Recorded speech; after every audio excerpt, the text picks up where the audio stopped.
শুভ সন্ধ্যা প্রিয় শিক্ষার্থী, সবাই কেমন আছেন?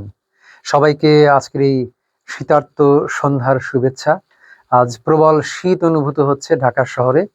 আমরা ধারণা করছি ঢাকার বাইরে হয়তো আজকে আরো বেশি শীতে আপনারা আক্রান্ত হয়েছেন। হোক, এখন আবহাওয়া তারতম্য তো থাকবেই, শীতকালে শীত পড়বে, এটাই স্বাভাবিক।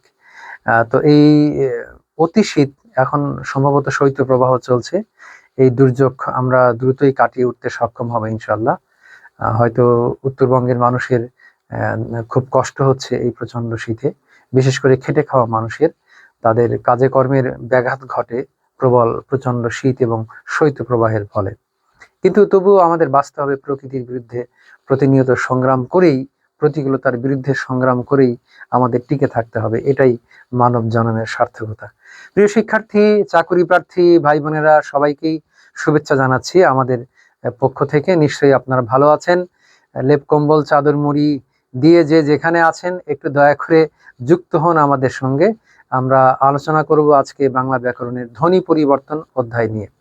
ধ্বনি পরিবর্তন শ্রেণী পরীক্ষা থেকে আরম্ভ করে প্রাথমিক শিক্ষক নিয়োগ পরীক্ষা, শিক্ষক নিবন্ধন পরীক্ষা, ব্যাংক জব পরীক্ষা, বিসিএস সহ মানে সব রকমের পরীক্ষা এটা গুরুত্বপূর্ণ।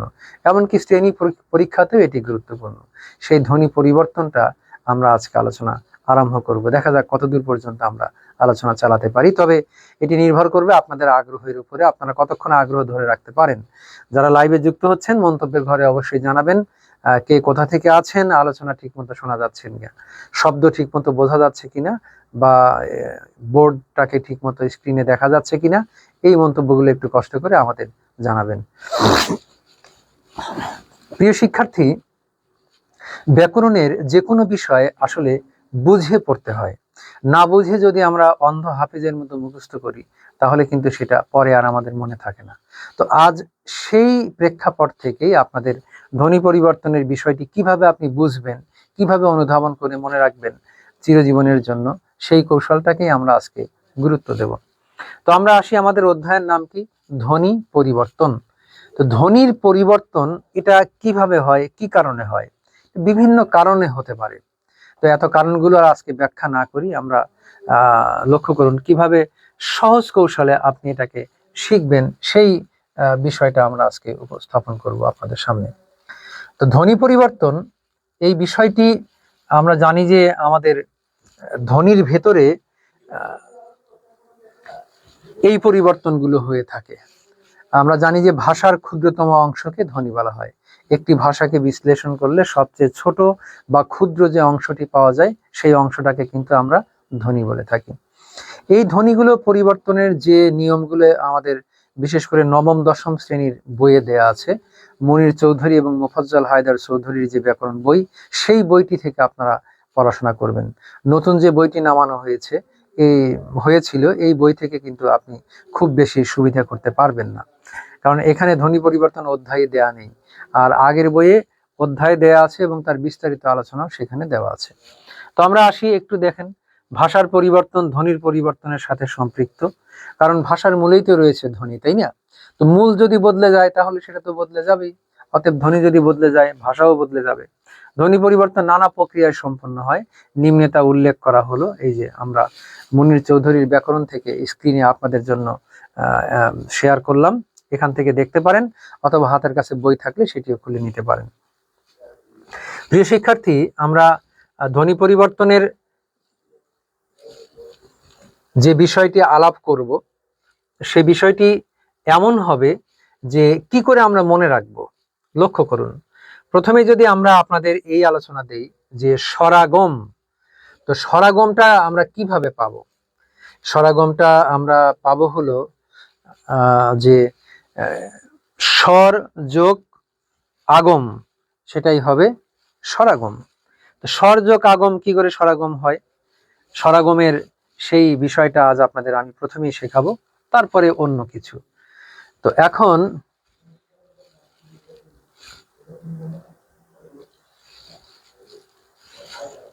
আমরা একটু রাইটিং প্যাডটা নিয়ে নেই, তারপরে আপনাদের সঙ্গে সহবাগ করছি।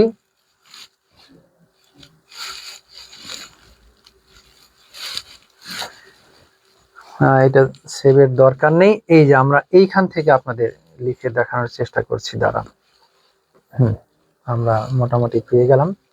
তো আসি আমরা আমাদের ধ্বনি পরিবর্তন কি করে হলো সেই আলোচনাটায়। তাহলে আমরা প্রথমেই কি আলাপ করব? এই যে লক্ষ্য করেন, ধ্বনিটির নাম হলো স্বরধ্বনি।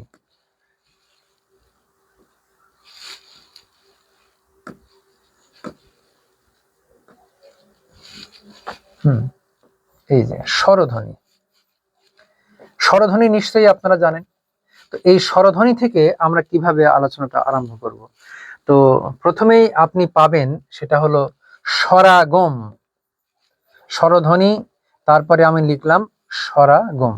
প্রিয় শিক্ষার্থী, আপনারা এখান থেকে আলোচনাটি মনে রাখার চেষ্টা করুন। স্বরাগম যদি হয় স্বর যোগ আগম, তাহলে এই শব্দটি হবে স্বরাগম। এই যে আমরা লিখে রেখেছি, খেয়াল করেন। তাহলে এখানে আমরা কি পাবো? স্বর যোগ আগম।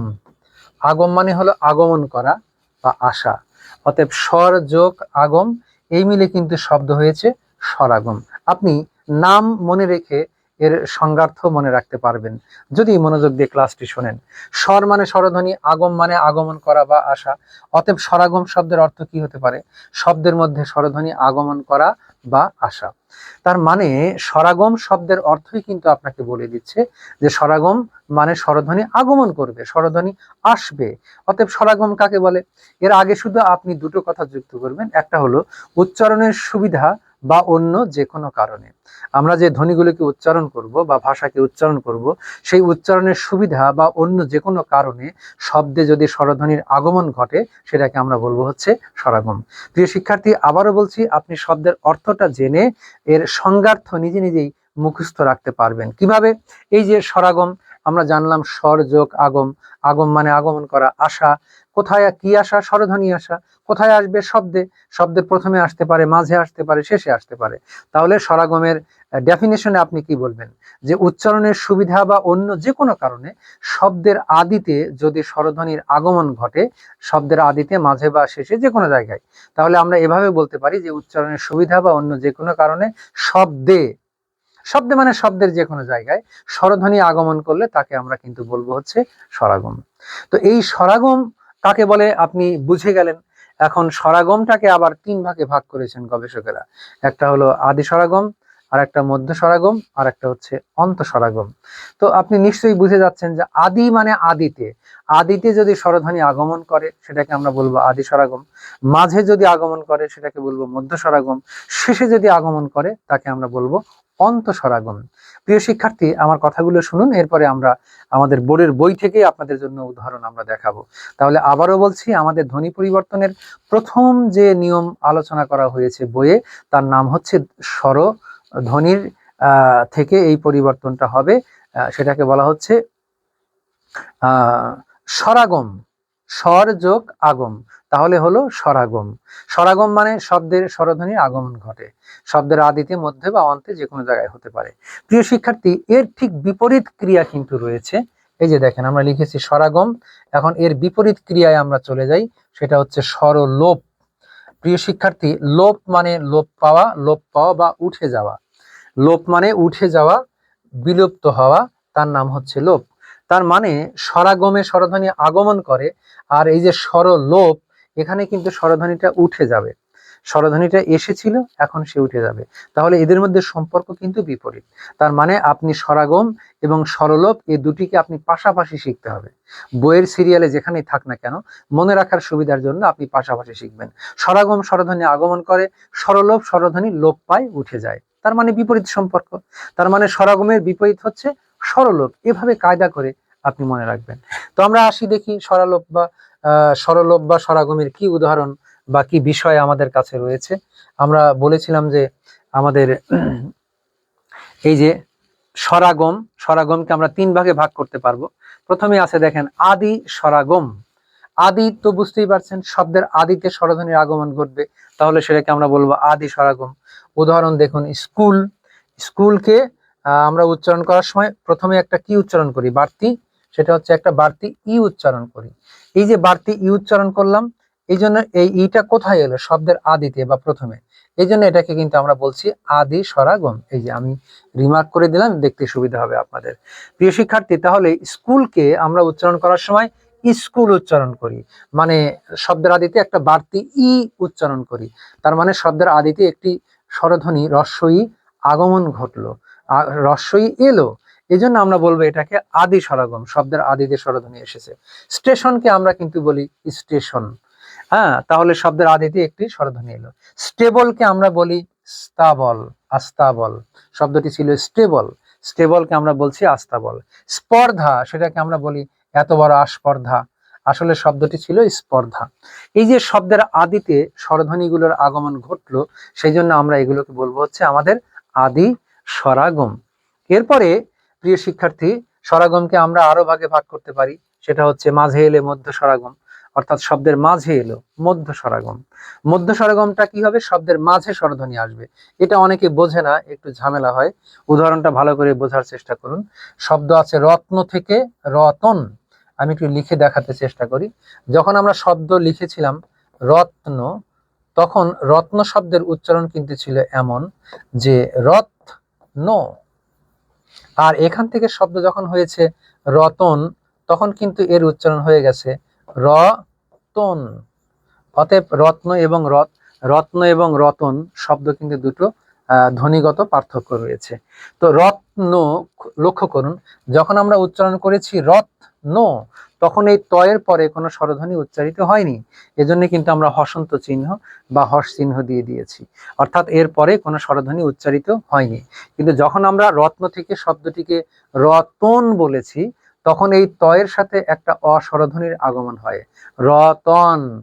ত এটাকে আমরা সংবৃত করে ও উচ্চারণ করি, রতন বলি, কিন্তু রতন আসলে সে ছিল, সেখান থেকে সে হয়ে গেছে রতন।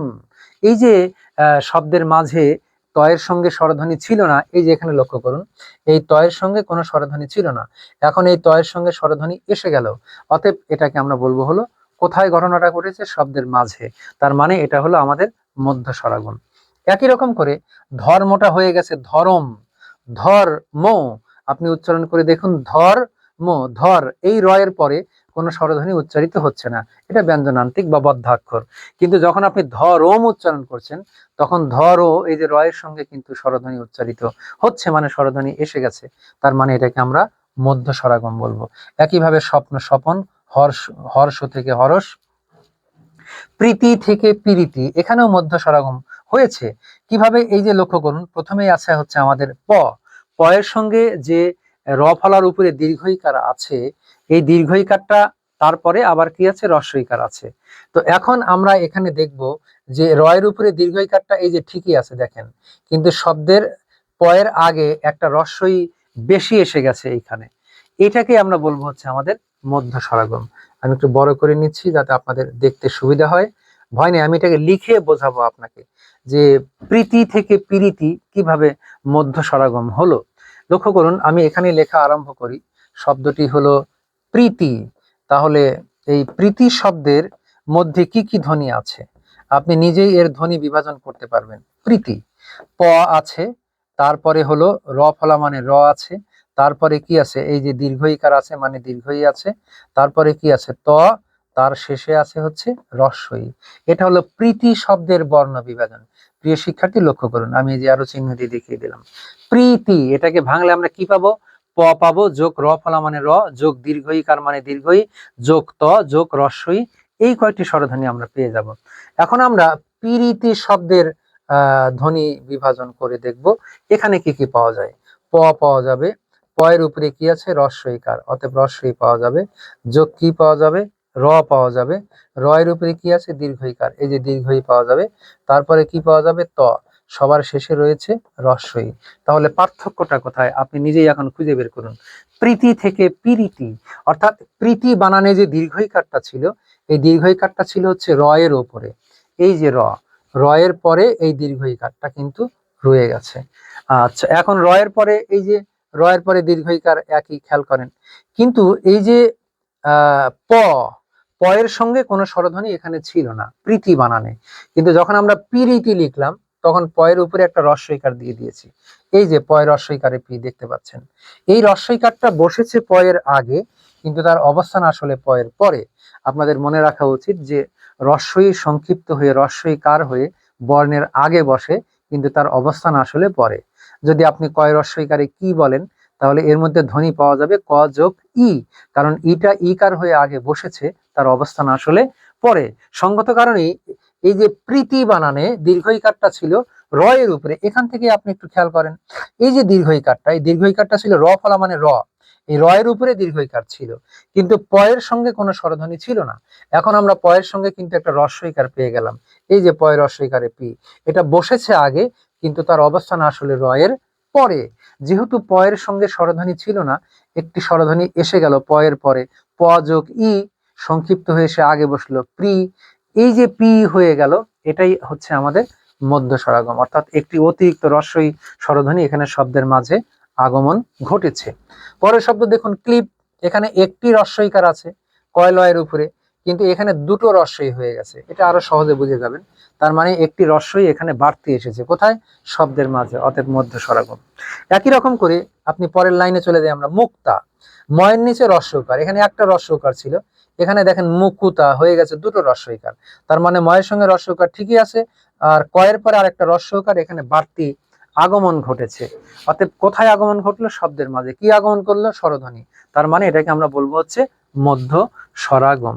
প্রিয় শিক্ষার্থী, এভাবে আমরা চলে যাই, এই যে গ্রাম, গয়রা ফলা আকার ছিল, র ফলা মানে র, এই যে র, র এর পরে আকার ছিল, র এর পরে আকার কিন্তু ঠিকই আছে, কিন্তু গয়ের সঙ্গে একটা এ ধ্বনি এসেছে, এটা বসেছে আগে, তার অবস্থান আসলে পরে, এই জন্য আমরা এটাকে বলবো হচ্ছে আমাদের মধ্য স্বরাগম।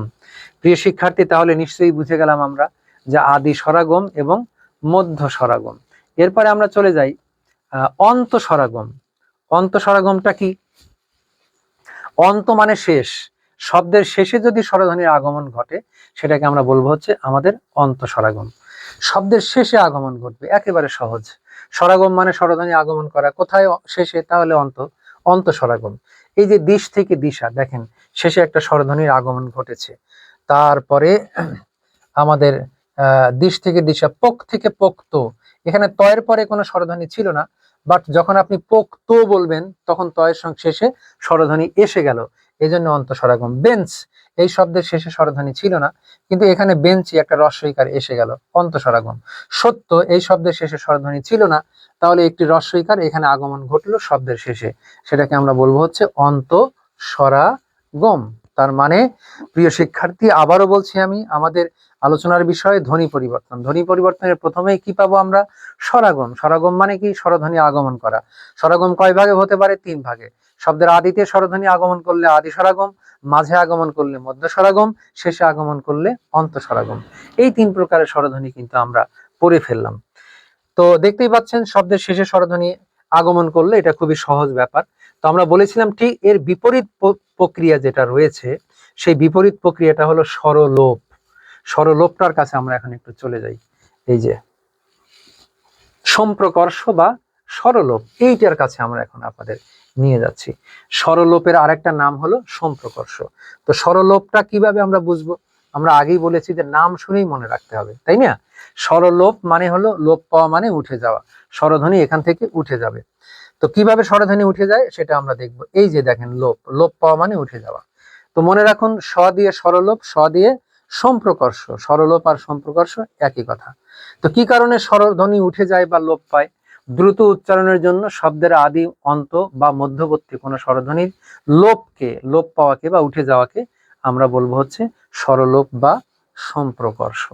প্রিয় শিক্ষার্থী, কেন উঠে যাবে সে কথা কিন্তু বলে দেওয়া হলো। উচ্চারণের দ্রুততার জন্য অথবা অন্য কোনো কারণে এই ঘটনাগুলো ঘটতে পারে। এই যে আদি স্বরলোপ, তাহলে আদি স্বরলোপ কি হয়? শব্দের আদি থেকে স্বরধ্বনি লোপ পাবে, উঠে যাবে, খুব সহজ কথা। এই যে দেখেন, অলাবু থেকে লাবু, শব্দের আদির এই অটা কিন্তু উঠে গেছে, লাবুটা কিন্তু আবার লাউ হয়েছে, মজার শব্দ। এরপরে উধার থেকে ধার, এই যে উধার, রস্য উটা এখানে আছে, এই পর্যন্ত আছে, তারপরে হয়ে গেছে ধার, এইবার কিন্তু আর রস্য উটা নেই। তার মানে শব্দের আদি থেকে স্বরধ্বনি উঠে গেল, এটাকে আমরা বলবো হচ্ছে আদি স্বর লোপ, জাস্ট আদি স্বরাগমের বিপরীত। এবার আমরা দেখব মধ্য স্বর লোপ। মধ্য স্বর লোপটা কেমন করে হয়? অগুরু থেকে অগুরু, সহজে বোঝেন।